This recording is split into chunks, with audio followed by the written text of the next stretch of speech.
De nombreux professionnels adhérents de la FNIM m'ont fait part de leur inquiétude, tout à fait justifiée, du développement non contrôlé des réseaux de mandataires en France.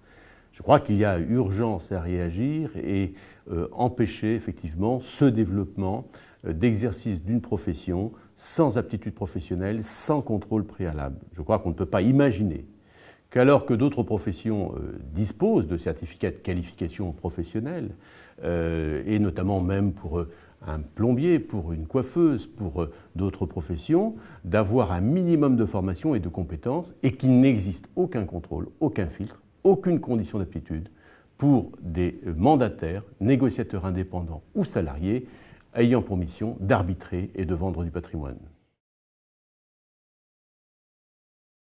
J'avais proposé il y a quelque temps à la FNIM de pouvoir réécrire la loi Hoguet. Je crois qu'aujourd'hui, il est trop tard pour le faire, ou ultérieurement, mais nous pouvons à minima envisager et solliciter du législateur une modification, une adaptation de la loi à ces nouvelles contraintes. Je crois que nous pourrions avoir un dispositif de contrôle et d'éligibilité à cette profession par une formation professionnelle adaptée. 150 à 200 heures de formation pourraient être requises pour accéder à notre profession de négociateur indépendant ou salarié.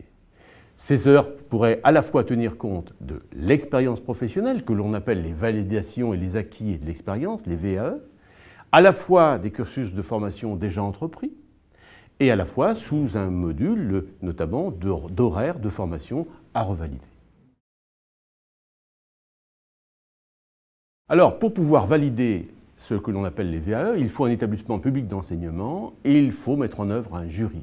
Jury qui pourrait être composé à la fois d'universitaires et de professionnels, et notamment de la FNIM et d'autres organisations, le cas échéant, qui permettrait de valider à la fois le cursus initial au titre des heures de formation, les expériences acquises en entreprise et permettant de délivrer un certificat de qualification professionnelle d'aptitude à la fonction de négociateur, si l'on veut. Et d'ores et déjà, je me suis rapproché de l'ICH, établissement public d'enseignement, qui est tout à fait disposé à nous accompagner. Je crois que nous aurions là une alternative pour contrôler les accès à une profession à des gens qui n'ont aucune compétence, aucune aptitude, et assurer un contrôle, le devenir, la défense de nos professions, de nos cabinets, nos collaborateurs, et surtout la défense des intérêts du consommateur. Il faut se le rappeler, je crois que c'est notre mission. Eh bien, je crois qu'il est temps et urgent d'agir.